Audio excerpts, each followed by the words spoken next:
Great. Good afternoon. For the next 30 minutes or so, I'll talk about buffer sizing in internet routers. The goal is to find out how small we can make buffers without any major degradation in system performance. This is a joint work with Guido Appenzele. As mentioned, he gave a talk last year here about the work we had done at that time. And also Mihaila Yanachescu, Ashish Goel, Tim Rafkadan, and Nick McKeown, all from Stanford University. Let me start with the story.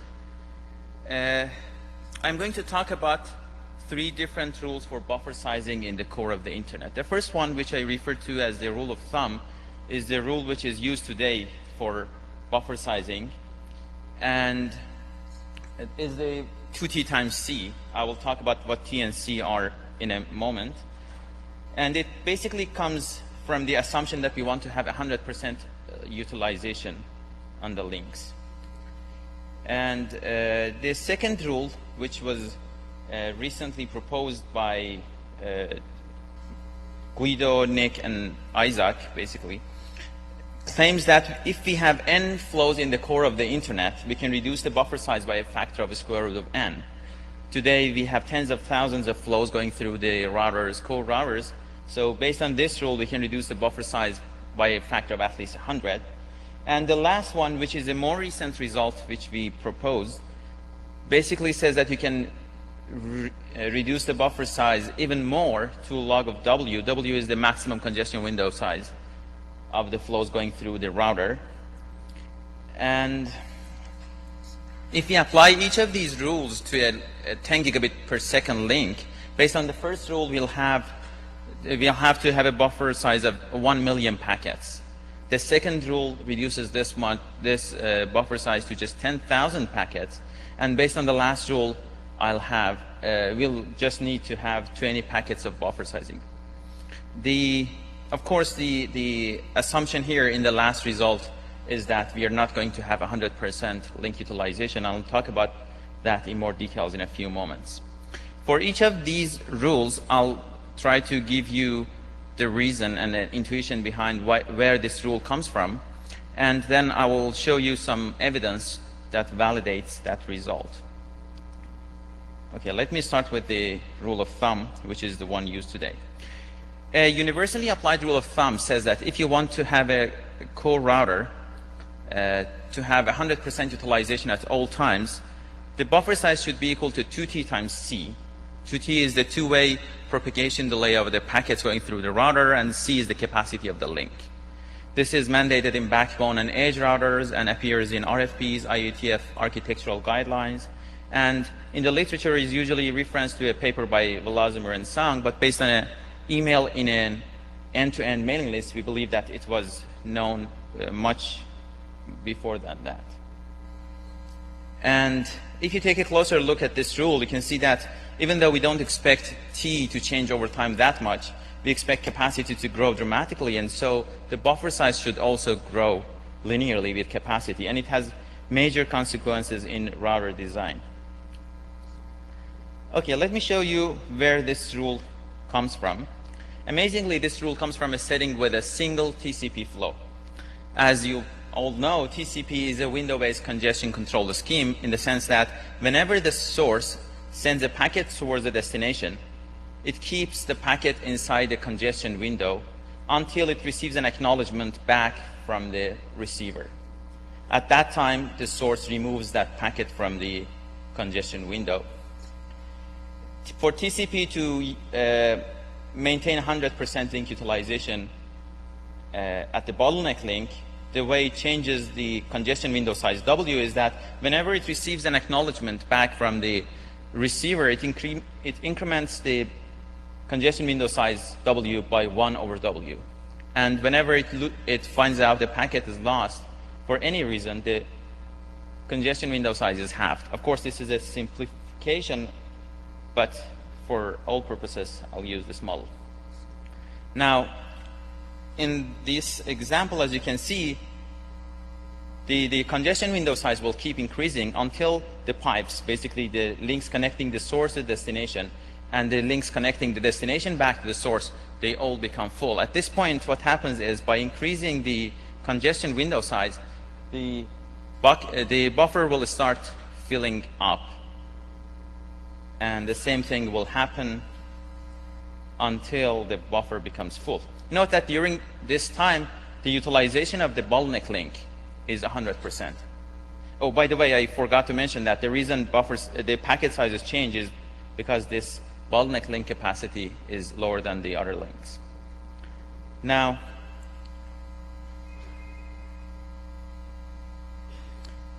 when the buffer becomes full, which is at this point, when the window size is increased by 1, there is no room for that packet, and the packet becomes dropped. And when the source is notified of that packet drop, it will have the window size. Now, note that when the window size is halved, the source stops sending more packets until it receives enough acknowledgements back from the receiver. During that time, if you want to have 100% link utilization, we should have a large buffer so that it can keep the link busy during that time. And that's exactly where this 2T times C bandwidth delay product comes from. Okay? We can see that the congestion window size changes between W max and W max over 2. And if we want to have, when the congestion window size is at W max over 2, if we want to have 100% utilization, we should have the pipes full, which means we should have at least 2T times C packets outside. And therefore, the difference between W max and W max over 2, which is basically the buffer size, should also be 2T times C. Okay. Validating results should be very easy. You just need to do some simulations, or just change the buffer size on a router and have a single TCP flow go through that router. I have here the simulations result for a buffer size of 2T times C, which is exactly the rule of thumb. In the top graph, you can see the congestion window size, and in the bottom graph, you can see the buffer occupancy. As you can see, when the congestion window size is increased and it reaches its maximum, the buffer size will become full. At this point, we'll have a packet drop, and the congestion window size is halved. But the buffer size never remains at 0. Basically, it immediately starts building up again, because by having the window size, we have never removed any packet from the pipe. And the middle curve basically shows that the utilization remains at 100% utilization at all times. Now, if the buffer size was less than 2T times C, what happens is that when we have the congestion window size, the buffer becomes empty, but it will remain empty for a while before we can fill up the pipe. And during that time, the utilization goes below 100%. So that's basically why we need 100% utilization when there's a single flow, single TCP flow going through the system.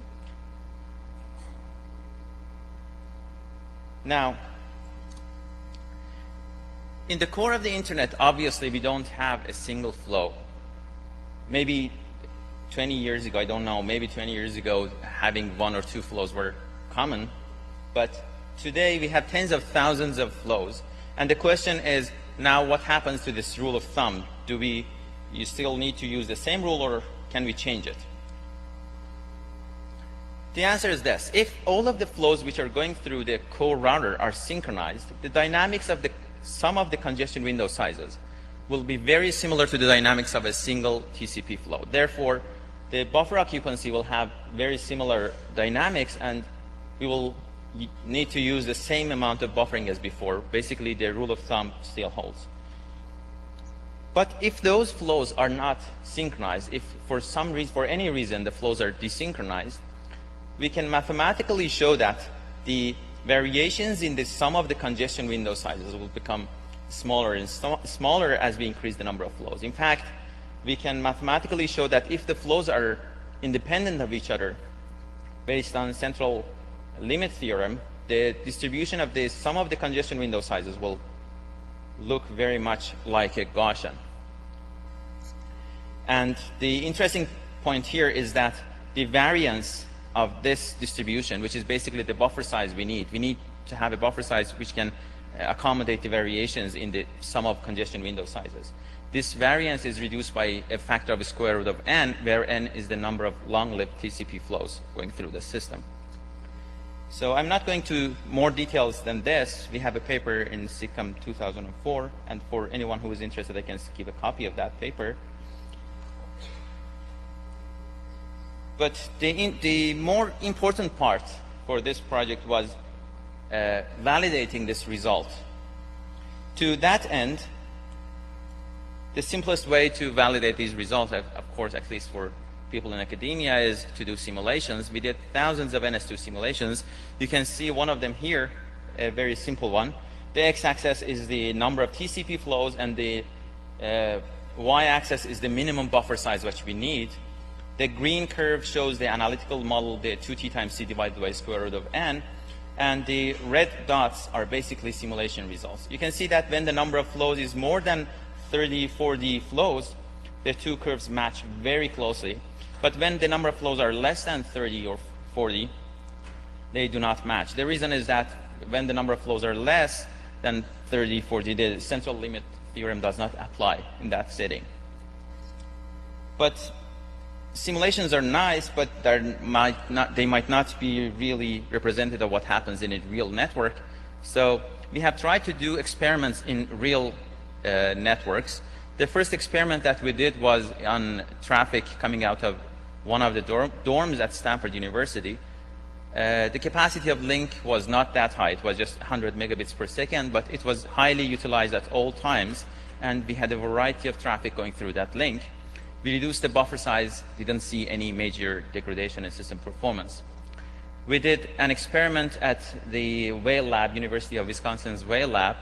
There, in this test bed, we generated traffic using several PCs, 40 PCs, each generated 10 flows, so we had 400 flows, and reduced the buffer size by a factor of 20, and didn't see any degradation in system performance. Internet 2 did some experiments, and they reduced the buffer size to 50, 20, 10, 2, and 1 milliseconds on their backbone, and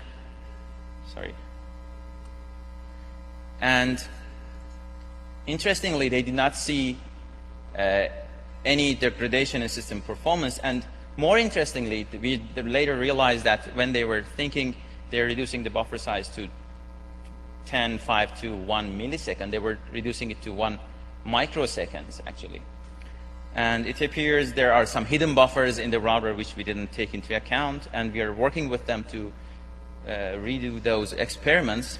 But the last experiment which we have done is performed by Level 3 Communications, which we are very thankful to.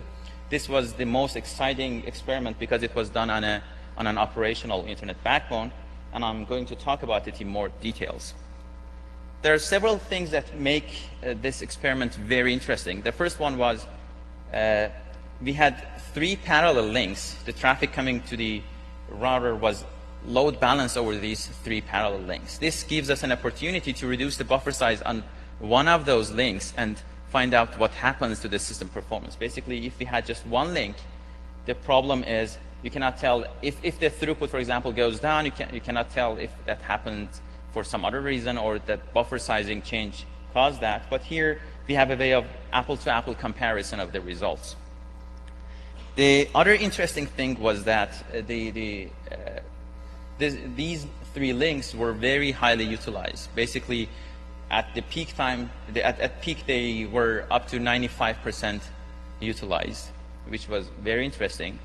And the buffer size reduction did take about 2 weeks. We reduced the buffer size and kept the buffer at that level for about 2 weeks. And the buffer sizes which we tried was 190 milliseconds, 10 milliseconds, 5, 2.5, and 1 milliseconds. And we measured the performance using traces, using data collected every 30 seconds, the drops and utilization data. And we also had some test flows injected through the system to see how they perform during the experiment. Okay. Here, is one of the graphs that shows packet drops as a function of load for buffer sizes of 190 milliseconds, 10 milliseconds, and 5 milliseconds. And as you can see, almost at all times, we did not see even a single packet drop. Note that the maximum throughput, maximum utilization on this link can be up to 2.4 gigabits per second. And even when the utilization was very high, we even didn't see a single packet drop in the system. When we pushed the buffer size down to 1 millisecond, we started to see some packet drops. Interestingly, as you can see in this graph, there were only 7 or 8 incidents during which we had a packet drop rate of more than 0.02%. Note that these 7, 8 incidents happened during the course of 2 weeks. And the only time that we had a bunch of packet drops happening was when the link utilization was very high, and that's quite normal. Despite what some people think, packet drops are not necessarily bad. TCP's only way of getting feedback from system is packet drops. If there are no packet drops, TCP has no way of realizing there is congestion somewhere in the network. So these packet drops which happen at high utilization are quite okay, we believe. Now, the question is, how did the throughput change as a function of buffer size reduction? What I have here is I have plotted the ratio of the utilization on 2 links, the link with 1 millisecond buffering and a link with 190 millisecond buffering. Ideally, if there is no change in utilization, what you will see is a straight line which shows 1 at all times. Basically, the 2 utilizations should be the same. But to our surprise, the link with less buffering had a higher utilization, which was very interesting. And more interestingly, if you plot this curve in another way, which is this one, basically in the x-axis I have the utilization of the link with 1 millisecond buffering, and then in the y-axis I have the utilization of the link with 190 milliseconds. And each point, each blue dot represents a 30-second time interval. You can see that ideally, if the 2 utilizations were the same at all times, we should have all points lying on this purple line, 45-degree line. And as you can see, the link with 1 millisecond buffering shows higher utilization at periods which load is higher. We were very excited at first, thinking, oh, not only we did not reduce the utilization by reducing the buffer size, but also we got some better performance, higher utilization. But it turns out this is not because of changes in buffer size, but as a result of imperfections in load balancing scheme. And ideally, what we should have done was to reverse the buffer sizes on the two links and see if the reverse thing happens. But we could not do that because those links were gone after our simulation, after our experiments were done. They were over provisioned, and some other links was added to the network. Now, this new result has great consequences in buffer size, in designing routers. Basically, with 1 million packets, you have to have you can't have on-chip buffers, but with this one, you can put buffers on a corner of the chip when you're designing router buffers. But in the next rule that I'm going to talk about, we're thinking about a different setting. Basically, the motivation for this one was we are working on a project that aims at building an all-optical network. In an all-optical network, you not only switch packets, not only transfer packets in optics, but also do the switching in optics. You do not convert packets into electronic signals. And of course, since you don't have large buffers in optics, the only way to keep packets is to keep them in delay lines. And there are some results that show in 5-10 years, we will have buffers of up to 20 packets. Now, the question was, if we reduce the buffer size to 20 packets, can we gain acceptable throughput in the system or not? Of course, in an all-optical network, the capacity is not a major problem anymore. It's not the bottleneck. We are not aiming at reaching 100% utilization at all times because of a huge amount of capacity that is available. Let me step back for a second here and compare what we have in theory and practice. Theoretically, if you have a queue with arrivals which are smooth, basically, for example, a Poisson arrival to a queue, and assuming that the load is low, you can have very, very small amount of packet drops with very, very small buffer sizes. For example, if load is at 80% and the buffer size is just 20 packets, we can get less than 1% packet drops. Now, this loss is independent of link rate. It doesn't depend on RTTs or number of flows. However, in practice, as you already know, an OC192 router line card has more than 1 million packets of buffering. There are basically 5 orders of magnitude difference between what we have in practice and what we can have in theory. And the question is, can we make traffic look like Poisson or Poisson enough such that we can use the benefits of such low loss rates? The answer to this question is yes, and this is basically a mathematical theorem which I'll try to explain very intuitively. If we have a buffer size of log W max is the maximum congestion window in the system, and alpha is a constant here. I will not talk about that one. And assuming that any 2 packets from the same flow have a space between them, basically packets are not injected to the system back to back. They're not, any 2 packets of the same flow going through the router have a space of beta log W max. Beta, again, is a constant which is not really important at this point. If we can ensure that, and assuming that the flows are not synchronized and they start independently from each other, we can prove that the packet drop probability can remain very low with just 10-20 packets. We worked on this in parallel with some folks in University of Cambridge, University of College London, and UMass. And interestingly, even though we purposefully tried not to collaborate, we tried to work independent of each other. At the end, we reached the same results, and all of those papers are published in last July's ACM-CCR. I can give you copies if you're interested after the talk.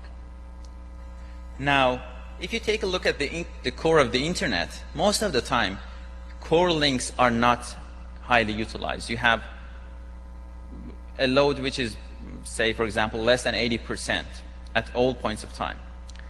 And we believe there is a natural spacing between the 2 packets of most of the flows. This is because slow access links are usually slower than core links. So even if you send 2 packets back to back, for example, on a DSL line, when they reach the core, naturally there will be some spacing between the 2. And even if you have a network with high access link capacity, basically, for example, if Slack wants to use these kind of results, what they have to do is just change a few lines of source code in TCP, convert it to a paste TCP version, basically putting some space between any 2 packets injected to the system. So that shouldn't be very difficult. And if we have all these conditions, we can show that the traffic will look like Poisson, and the loss rate will be very low, and it doesn't depend on RTTs of flows and the number of flows. And based on that, we can show that with a buffer size of just 10 to 20 packets, we can gain high throughput. And by high, I mean 80–70% utilization. Let me show you a very simple example of where this result comes from. Here I have 2 leaky buckets. The one in the left is filled with very large water drops. I will show you why I use water drops here. And the one in the right has very small water drops coming in, they have 90% load. Basically, they are draining water at a rate of 90% at all times. As you can see, and the graphs on the bottom show the water level as a function of time. If you take a closer look at these two cases, you can see that even though the load is the same on these two cases, the water level variations is much more for the case where we have large water drops. And but for the one which we have smaller water drops, the changes in water level is much more smaller. Okay, this is very simplistic, of course, but I want to show that this is exactly what happens with TCP Reno.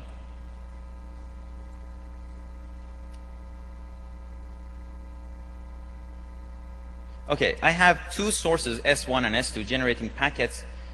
The packets go through a router R1, and the destination node is R2.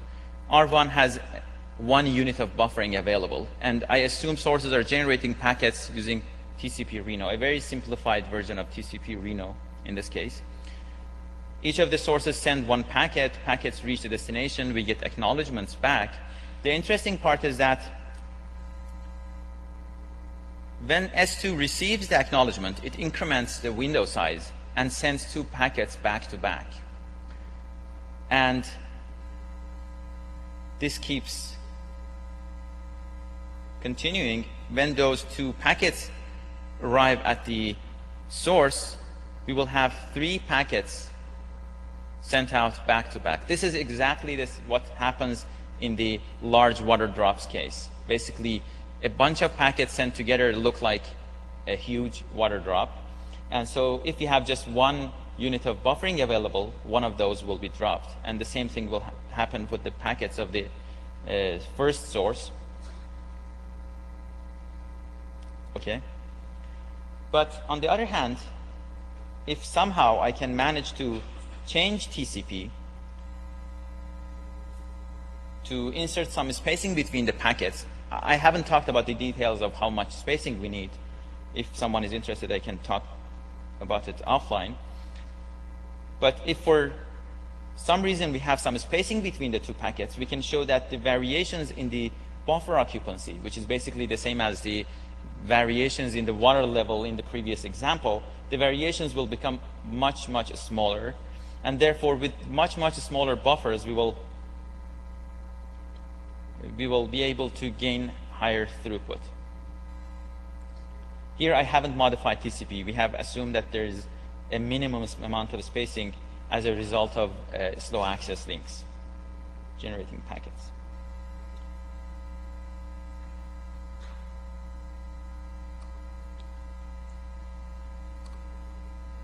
Okay. Regarding validation of this new scheme, unfortunately, we haven't been able to do real network experiments. You should tell me why nobody dares to reduce the buffer size to 10 packets. We are trying to convince people to do that in their backbone. But until we can do that, we have done some NS2 simulations. What I have here is throughput of a system as a function of the buffer size. Let's for now just focus on the blue curve. The x-axis is the buffer size and the y-axis is throughput. You can see that as I increase the buffer size from 1 packet to 100 packets, in this case, the throughput goes up from something around 5% to around 95%. The graph on the right is the same graph as the other one, but in the logarithmic scale. This is if we use regular TCP. If I modify TCP using pacing, or if I have slow access links which cause packets to have some natural spacing between them, you can see that with just only 10 packets of buffering, the utilization reaches 80%. The other curves on these graphs show a different number of flows. For example, the red one is intended to reach 50%, and as you can see, it reaches that level with just 5 units of buffering, whereas in the second one, in the regular TCP case, we need at least 40 packets. Now, if in this second example, what I'm doing is I'm increasing the number of flows, and at the same time, I'm increasing the capacity of the bottleneck link. So basically, the load, the effective load coming to the system is kept fixed as at 80%. And here I have the red curve, which shows the performance of TCP Reno, and the blue curve shows the performance of paste TCP. You can see that TCP Reno remains, and the buffer size is 10 packets only. TCP Reno has just 20% utilization, but paste TCP gains 70% out of 80% load, actually. And no matter what the number of flows is and what the capacity is, the throughput will remain fixed. Okay? So the next step for this project is doing experiments on real operational networks. Ideally, what we want to have is, by the way, this router is a Juniper router. I didn't know that when I was preparing the slides. It doesn't mean anything to me. We love Juniper, Cisco, anybody who helps us do experiments. And ideally, what we want to do is to reduce the buffer size on a core router, which has high load and, of course, realistic or real traffic. And we want to have full control of over the buffer sizes in this router. For some routers, it's very difficult to reduce the buffer sizes, and the problem of hidden buffers becomes very important when you want to reduce the buffer size to just 10 packets. And ideally, we want to collect traces of packets coming and leaving the router so that we can build the time series of how long each packet has stayed inside the router. This is a work in progress. Right now, we are working with Sprint, Verizon, Telcordia, and Lucent to do experiments on this.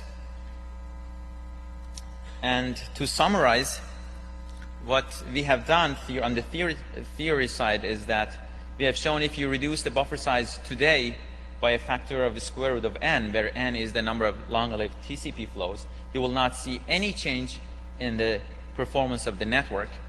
We have showed that you can further reduce the buffer size down to 20 packets, and of course, under certain constraints, the network should be over-provisioned, and we should either have paste TCP or we have flows which come through slow access links.